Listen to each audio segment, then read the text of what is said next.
الحمد لله نحمده ونستعينه ونستغفره ونؤمن به ونتوكل عليه ونعوذ بالله من شرور أنفسنا ومن سيئات أعمالنا من يهده الله فلا مضل له ومن يضلل فلا هادي له وأشهد أن لا إله إلا الله وأشهد أن محمدا عبده ورسوله أما بعد فإن خير الحديث كتاب الله وخير الهدي هدي محمد صلى الله عليه وسلم وشر الأمور محدثاتها وكل محدثة بدعة وكل بدعة ضلالة وكل ضلالة في النار. أما بعد أعوذ بالله السميع العليم من الشيطان الرجيم ولنبلونكم بشيء من الخوف والجوع ونقص من الأموال والأنفس والثمرات وبشر الصابرين الذين إذا أصابتهم مصيبة قالوا إنا لله وإنا إليه راجعون أولئك عليهم صلوات من ربهم ورحمة وأولئك هم المهتدون. ہر قسم کی تعریفات اللہ مالک الملک کے لیے ہے جنہوں نے جنات اور انسان کو حقیقی معنوں میں اپنی پوجا، اپنی بندگی اور اپنی عبادت کے لیے بنایا ہے۔ جنات اور انسان کی تخلیق کا حقیقی اور بنیادی مقصد یہی تھا کہ وہ بارگاہ رب العالمین میں آیا کریں، اپنی جبین نیاز کو مالک کائنات کی بارگاہ میں آ کے جھکایا کریں، اپنے دست سوال کو کبریا کی بارگاہ میں آ کے پھیلایا کریں، اپنی کمر کو حالت رکوع میں اس کی بارگاہ میں آ کے ہم کیا کریں، اسی کی تکبیر کی صداؤں کو بلند کیا کریں، اسی کی تحلیل کے آوازوں کو اجاگر کیا کریں، اسی کی تسبیح گیت گایا کریں۔ چنانچہ ارشاد ہوا وما خلقت الجن والانس الا لیعبدون، اور میں نے نہیں بنایا جنات اور انسان کو مگر اپنی پوجا، اپنی بندگی اور اپنی عبادت کے لیے۔ حمد و ثنا کے بعد عرب حرم انگنت اور بے شمار درود و سلام ہوں اس ہستی اقدس و مقدس پر کہ جن کا نام نامی اور اسم گرامی محمد کریم صلی اللہ علیہ وعلی آلہ وصحبہ وبارک وسلم ہے۔ اللہ رب العزت نے امام کائنات علیہ الصلوۃ والتسلیم کو اہل کائنات کی ہدایت اور ان کی رہنمائی کے لیے مبعوث فرمایا، اور آپ کی ذات بابرکات کے ذریعے اہل کائنات کی ہدایت اور ان کی رہنمائی کا خوب بندوبست فرمایا۔ اللہ رب العزت نے امام الہدیٰ علیہ الصلوۃ والتسلیم کی سیرت طیبہ میں طرح طرح کی خصوصیات کو ودیت فرما دیا تھا اور گوناگوں قسم کی صفات کو آپ کی ذات اقدس و مقدس کا حصہ بنا دیا تھا۔ اور ان تمام باتوں سے بڑھ کر یہ کہ میرے آقا کی زندگی میں کوئی صبح ایسی نہیں آئی، کوئی شام اور کوئی رات ایسی نہیں آئی، دکھوں کی کوئی گھڑی اور شب لمحہ ایسا نہیں آیا جب مالک کائنات نے اپنی تائید کو، اپنی نصرت کاملہ اور اپنی حمایت لا زوال اور بے مثال کو حضرت رسول اللہ صلی اللہ علیہ وسلم کے شامل حال نہ فرمایا ہو۔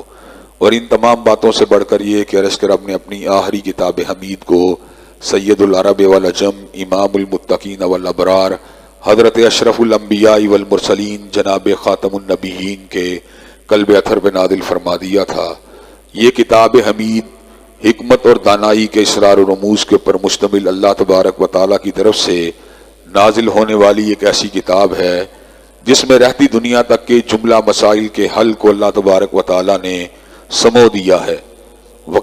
ضرورت فقط اس بات کی ہے کہ انسان کی توجہ اور تدبر آیات قرآنیہ کے اوپر ہونا چاہیے۔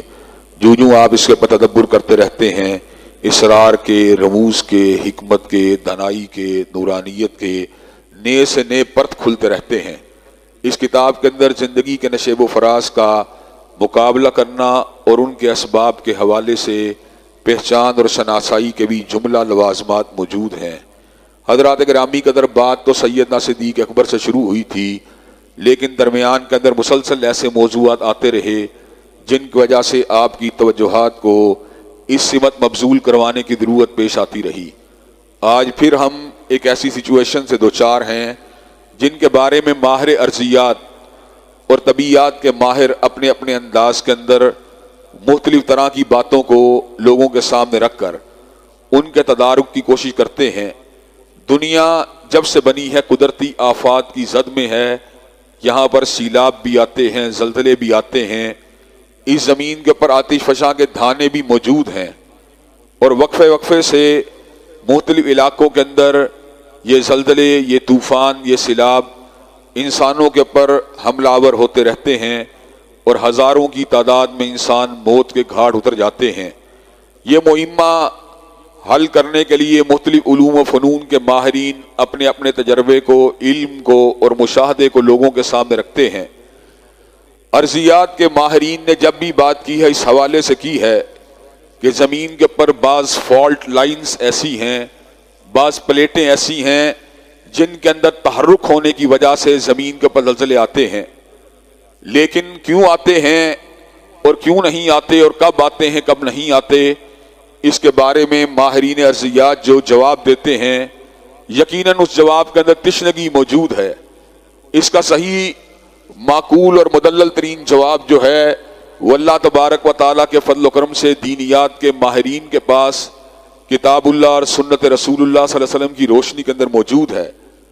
ہمیں اس بات کو تسلیم کرنے کے اندر کوئی باک نہیں ہے کہ زمین کے اندر بعض فالٹ لائنز ایسی ہیں جن کے تحرک کی وجہ سے زمین کے زلزلے آتے ہیں، لیکن ان فالٹ لائنز کے اندر تحرک کب پیدا ہوتا ہے؟ ہمارا موقف یہ ہے یہ از خود پیدا نہیں ہوتا بلکہ مالک کائنات کے حکم سے پیدا ہوتا ہے، مالک کائنات کے امر سے پیدا ہوتا ہے۔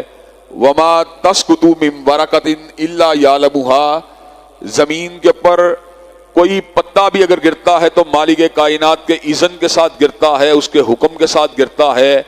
اس لیے اس بات کا گمان کر لینا کہ زلزلہ آیا اللہ تبارک و تعالیٰ کے امر کے بغیر آ گیا، یہ نہایت حماقت والی بات ہے، بے وقوفی والی بات ہے، نادانی والی بات ہے۔